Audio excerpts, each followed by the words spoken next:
Selles videos tutvustame teile meie uut hübriidide lipulaeva Toyota Pistik hübriid RAV4. Antud auto videona on olemas tegelikult RAV4-na teil leitav. Kindlasti nüüd selles videos räägiks ära, mis on erinevused nüüd eelmise videoga.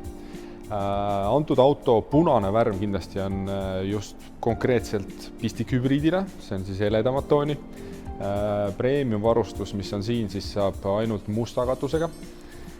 Erinevused on velgedes, kindlasti väljad on teistsugused ja kindlasti suuremad, 19 tolli on siin all.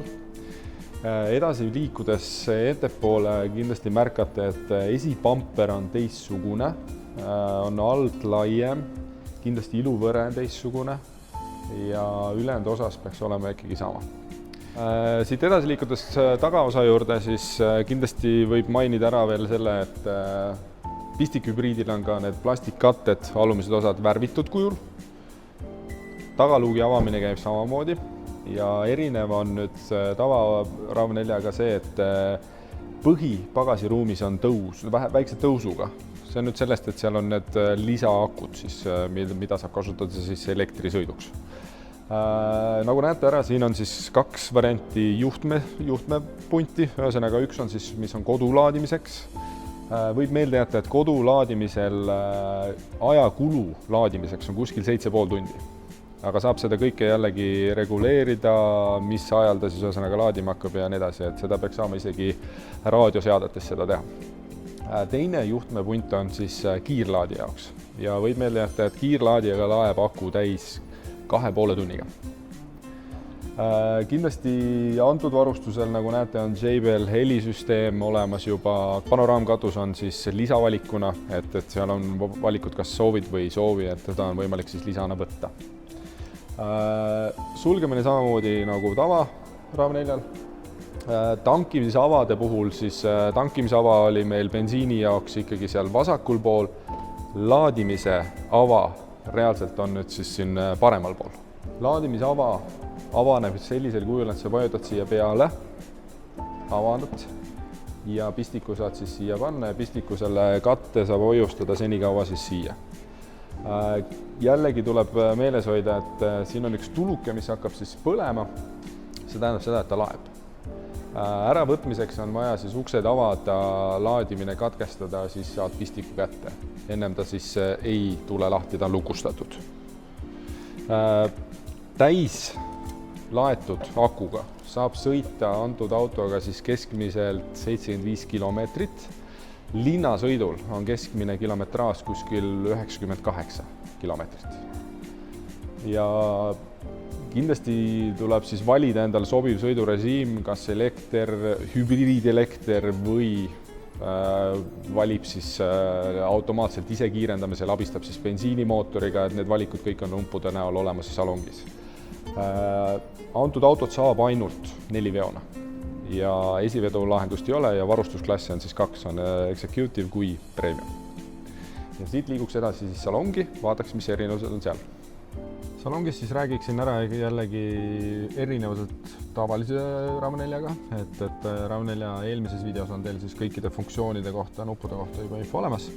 Et erinevused siis on sellised, et siia mudelile saab siis premium varustusega ka heads-up display, mida näiteks tava hübriid- või bensiinimootoriga autole üldse ei saa.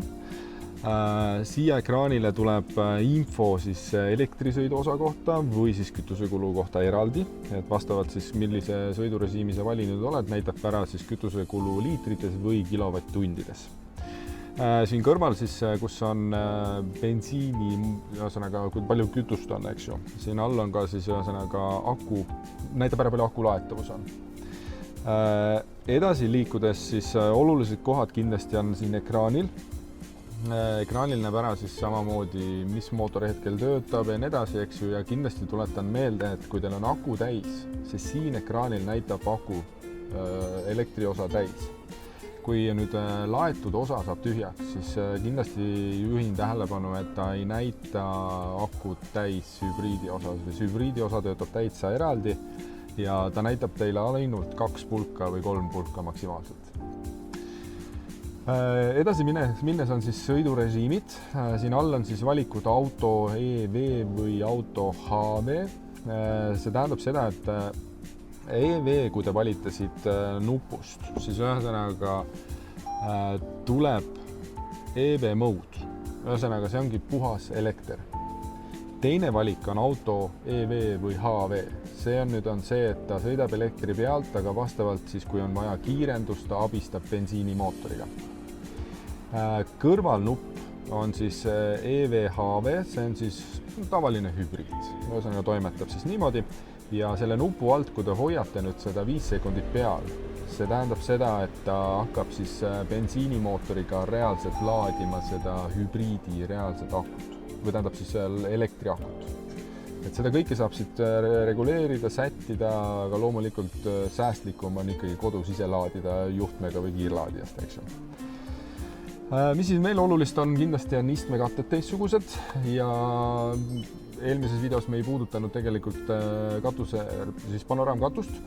Et ühesõnaga siit lae alt siis saab panoraamkatusele kardina peale tõmmata, kui ei soovi, et päike tuppa paistab, eks ju, ja kindlasti siis saab avada siis kõrval vasakust nupust ja sulgeda samamoodi. Ja ülejäänud osa siis tutvustus kõik peaks olema eelmises RAV4 videos. Selline lühitutvustus Toyota RAV4 pistikhübriidile. Kui on tekkinud lisaküsimusi, kindlasti pöörduge oma müügikonsultandi poole ja ootame teid Amsari järvele autoga tutvuma ja proovisõidule.